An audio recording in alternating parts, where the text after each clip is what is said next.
It was our anniversary. The restaurant was dim, quiet, the kind of silence that feeds on tension.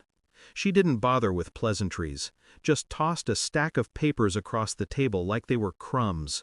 "Sign them," she said. "I'm done with you. He's better." Her voice didn't tremble. That's what hurt the most. She'd practiced that line, maybe even rehearsed it in his bed. I didn't move. My fork hovered above the untouched steak. I watched her, studying every flicker of confidence in her eyes, every lie that shaped her smile. I didn't argue, didn't beg. Instead, I reached into my coat pocket, slid a single envelope across the table. No words, just paper against linen. She smirked. "What's that? My goodbye gift?" "Your lover's HIV test," I said. "Positive. From 3 years ago. You might want to get checked." Her face drained of color. Then came the tremor. Her eyes darted. Her hands froze halfway through the motion of picking up her wine.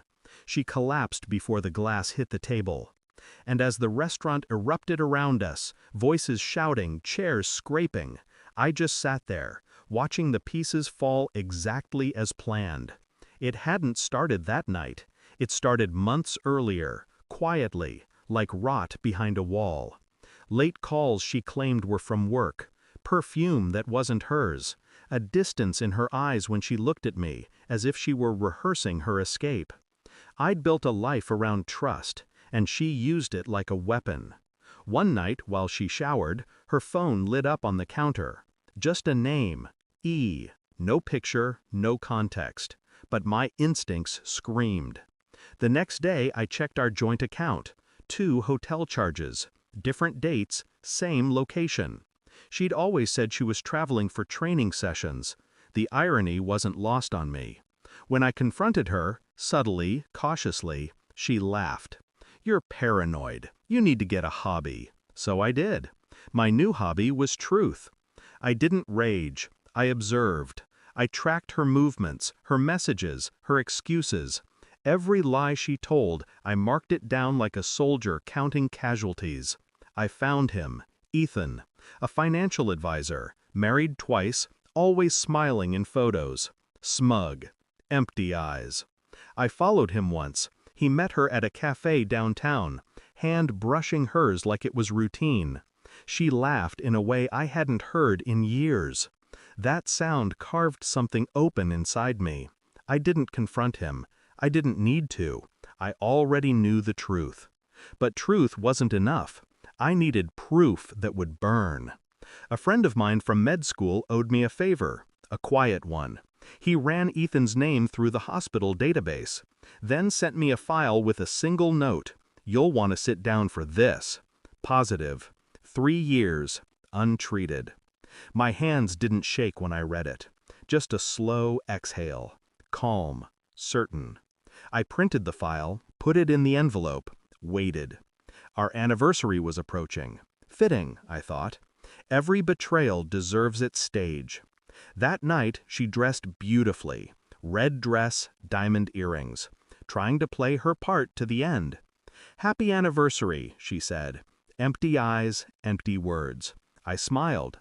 Happy anniversary. The papers came first. Divorce papers. Her victory. Her freedom. Then came mine. When she opened the envelope, the smile vanished. She didn't even finish reading before her skin turned the color of ash. Her lips parted. No sound. Just horror. The kind that comes when a lie meets its mirror. "You're lying," she whispered. "Check the date," I said. 3 years ago. The year she met him. Her chest rose and fell like she couldn't breathe. "He didn't tell you?" I asked. My voice was almost kind. "Guess he loved you in his own way." People think revenge is loud, dramatic, explosive. It's not. It's quiet, methodical, surgical. I didn't yell. I didn't gloat. I simply watched her world collapse under the weight of a truth she thought she controlled. When she fell, I didn't move, didn't touch her. Let the bystanders rush in. Let them play the heroes. She reached for me once, hand trembling, eyes wet, with something that looked like regret, or maybe fear. I didn't take her hand. For the first time in years, I felt clean. They said she survived. I didn't visit. Her lover disappeared, vanished into the same silence he came from. I moved out a week later. Left the house, the memories, the ghosts. There was no satisfaction, just stillness, the kind that follows a storm once it's done tearing everything apart. I see things differently now. Love, loyalty, truth. They're not gifts, they're currencies. And once spent, they don't return. Sometimes I think about her face when she realized it was over. Not just us, but everything she believed she was in control of. It wasn't hatred I felt, not anymore. It was something colder. Freedom. I didn't ruin her life. I just handed her the truth and watched it finish the job.